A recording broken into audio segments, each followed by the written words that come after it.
Hola de nuevo, continuamos con la lectura de Dinero domina el juego, cómo alcanzar la libertad financiera en 7 pasos. Capítulo 6.3. John C. Bogle, la vanguardia de la inversión. Creador de los fondos indexados, fundador y ex consejero delegado del grupo Vanguard. Si no hemos leído ninguno de los libros de Jack Bogle ni escuchado sus sensatísimos comentarios en televisión, no conocemos a una de las personas más valiosas de este país. La revista Fortune dice que es uno de los 4 mayores inversionistas del siglo XX. Se le ha comparado con Benjamin Franklin por su inventiva y espíritu cívico. Algunos dicen que ha hecho más por los inversionistas particulares que nadie en la historia de los negocios. ¿Cómo lo hizo? Cuando Jack Bogle fundó el grupo Vanguard en 1974, los fondos indexados no eran más que una teoría académica, pero Bogle y sus empresas apostaron por la idea que unos fondos de inversión baratos que siguieran el rendimiento del mercado bursátil rendirían, con los años, más que los fondos gestionados. ¿Y esto por qué? Porque los inversionistas en conjunto no pueden superar el mercado, pues son el mercado. Aquello era revolucionario. Al principio a los fondos indexados se les llamó con burla la locura de Bogle.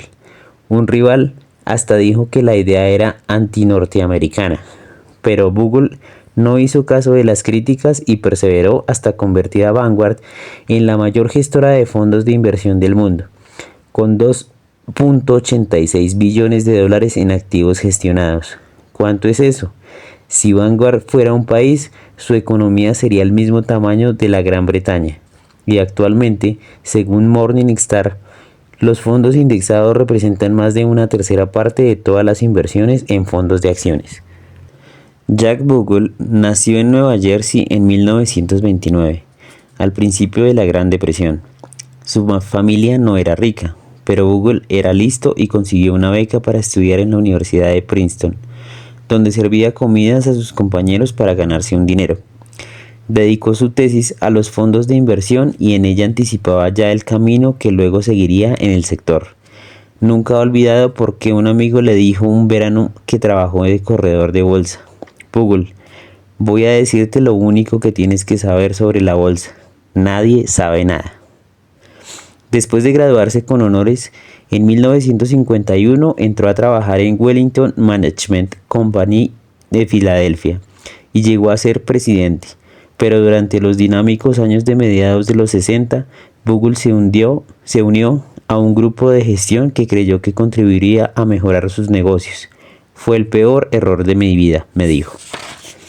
Los nuevos socios gestionaron tan mal los fondos que arruinaron la inversión y luego usaron su voto en la junta directiva para echarlo. ¿Y el qué hizo? En lugar de aceptar la derrota, Bogle convirtió aquel fracaso en su mayor victoria, que cambió el mundo de la inversión, a causa de la legislación sobre los fondos. Bogle seguía a cargo de los fondos de Wellington, que eran independientes de la empresa gestora, y tenía otra junta directiva. Seguía siendo el director de los fondos, pero no podía gestionarlos. ¿Cómo me dedico a la gestión de inversión si no soy un gestor de inversiones? Me dijo en nuestra entrevista. Has adivinado la respuesta.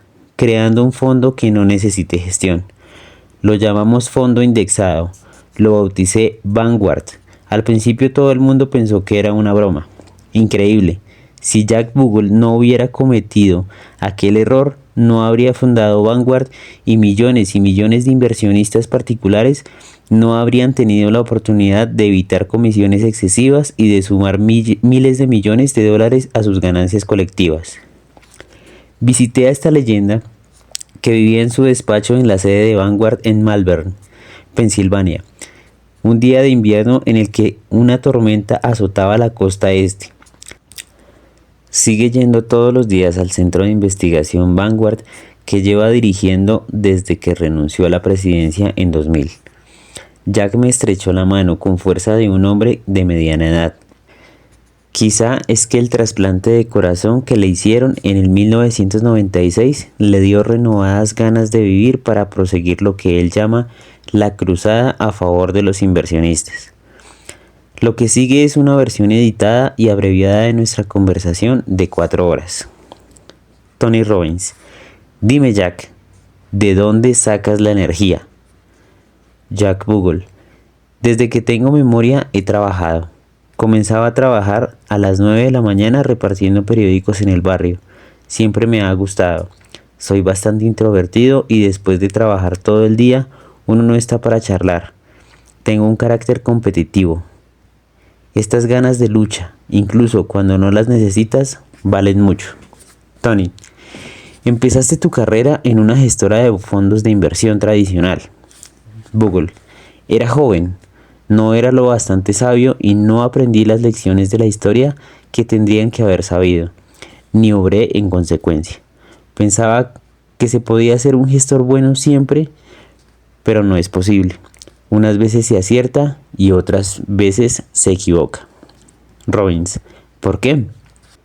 Bogle, porque se necesita mucha más suerte que habilidad. Invertir es 95% de suerte y 5% de habilidad. O quizás me equivoco y es un 98 y 2. Robbins, sin querer ofender a los gestores activos. Bogle, mira, imaginemos que tenemos a 1024 personas en una habitación y les pedimos que lancen una moneda. Si a una de esas 1024 personas le salen 10 caras seguidas, diríamos qué suerte, ¿no? Pero el mundo de los negocios diríamos qué genio. Puede ser incluso gorilas y el resultado es exactamente el mismo. Tony Robbins, ¿a qué te refieres cuando dices que hay una gran diferencia entre alguien listo y un buen inversionista? Bogle, bueno, para empezar, los inversionistas son mediocres.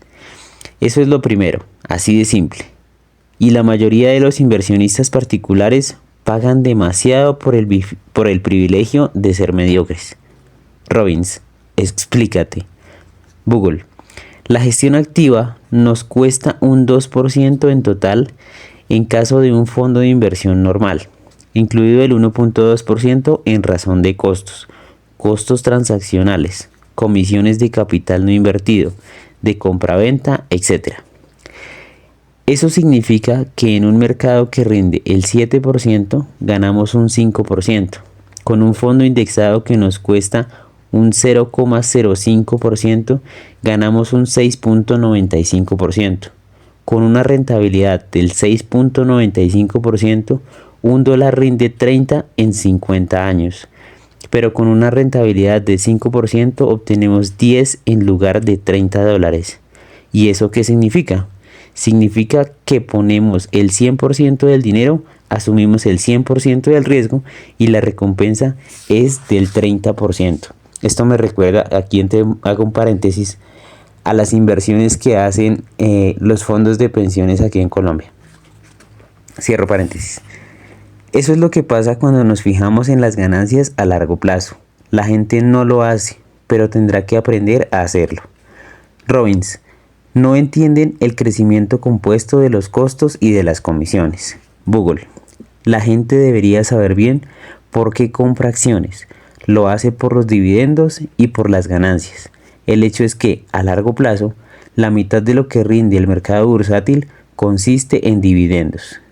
Y de ahí se cobran todos los gastos los fondos de inversión. Pensemos en esto un minuto, Tony.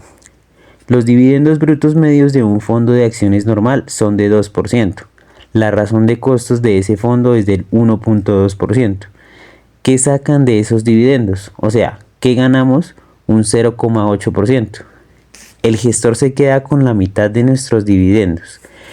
Este sector consume la totalidad del 60% de los dividendos, a veces el 100% y en ocasiones más del 100%.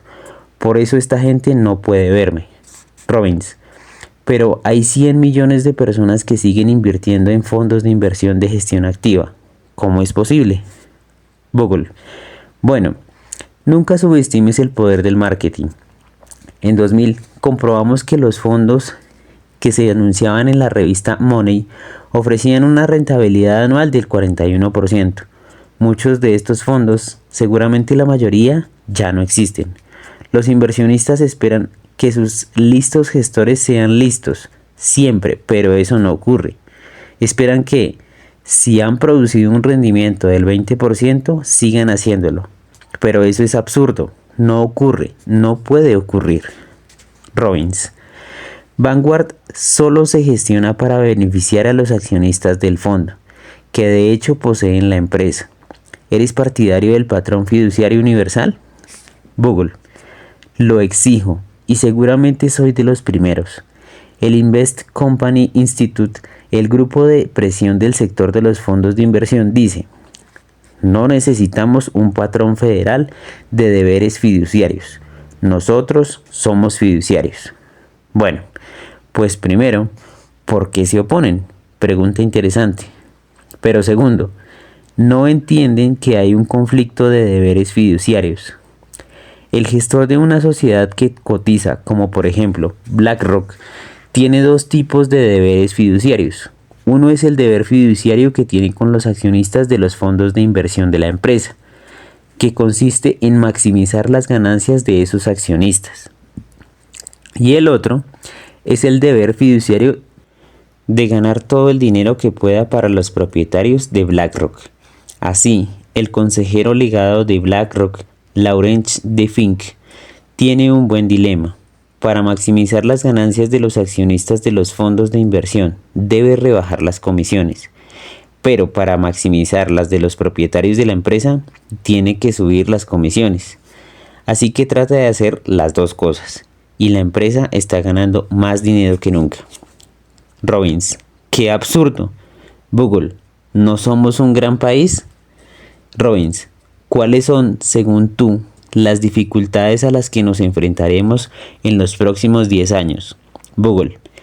Creo que las empresas van a seguir creciendo. Y recuerda, el mercado bursátil es un derivado.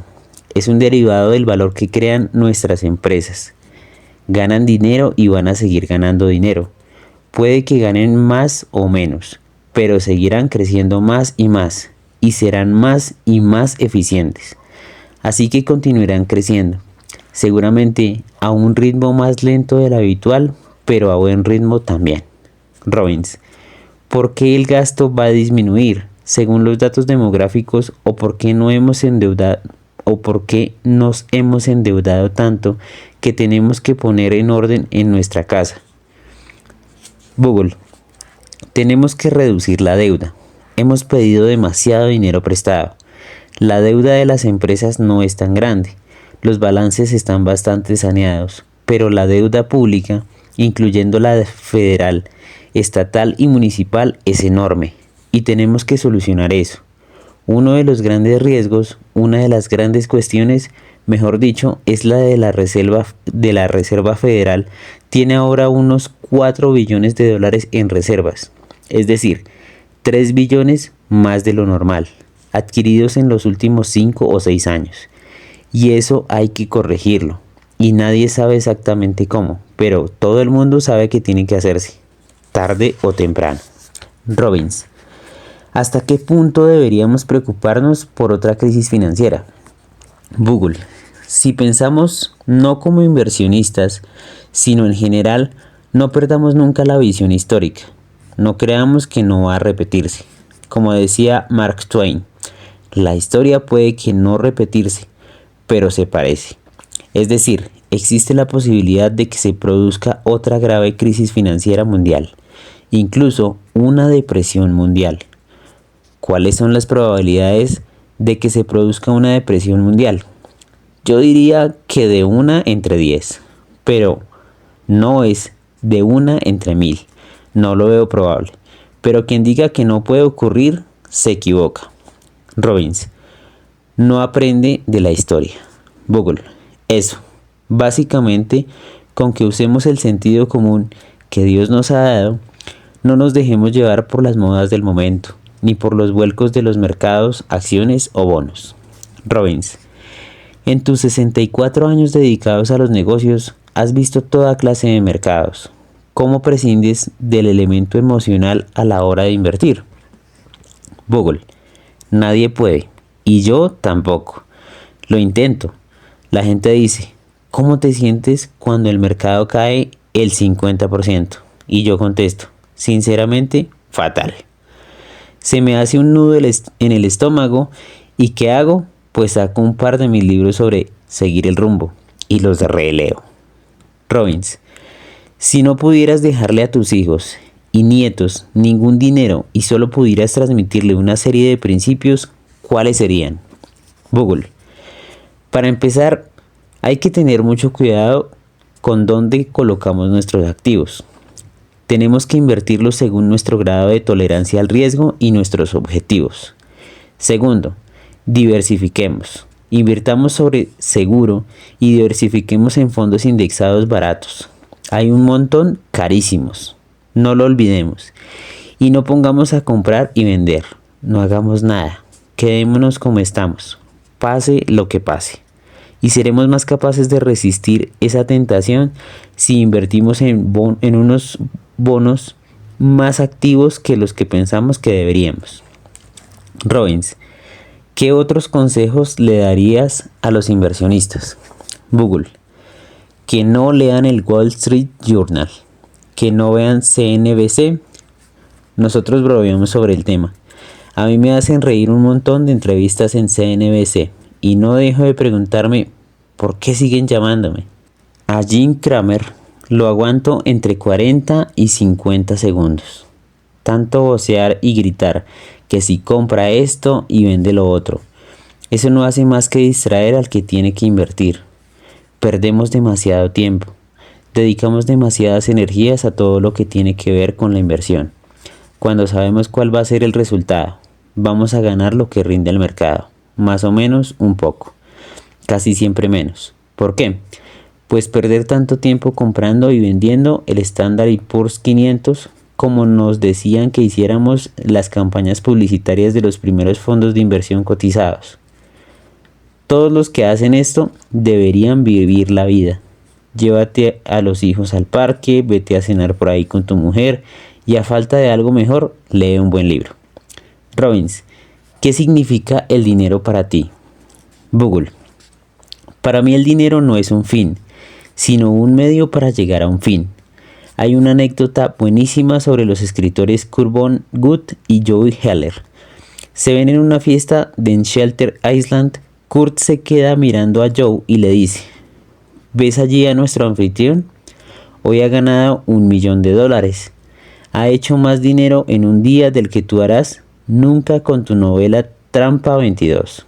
Y Heller se queda mirando a Kurt y le dice: me parece bien, porque yo tengo una cosa que nuestro anfitrión nunca tendrá: la capacidad de conformarme. A mis hijos les dejo bastante para que hagan lo que quieran, pero no tanto que puedan no hacer nada. Siempre les digo, a veces pienso que ojalá hubierais crecido con todas las ventajas que yo tuve. Y su primera reacción es decir, ¿querrás decir desventajas? No, hijo, quiero decir ventajas. Desenvolverse solos en el mundo, abrirse camino en él. Robbins, la idea del fondo indexado tardó en cuajar, pero hoy este tipo de fondos dominan el sector. ¿Cómo te sientes al ver que tenías razón? Google. Bueno, la gente me dice, debes sentirte muy orgulloso. Mira lo que has conseguido. Y yo les digo que ya habrá tiempo para eso. Espero algún día, pero no hoy. Creo que fue Sófocles quien dijo: tenemos que esperar al ocaso para disfrutar del esplendor del día. Y mi ocaso aún no ha llegado. Tengo que confesarte una cosa. Yo debería llevar muerto mucho tiempo. Antes de que me trasplantaran el corazón, tuve 8 infartos. Mi corazón se detuvo. Yo no debería estar aquí, pero vivir es fabuloso.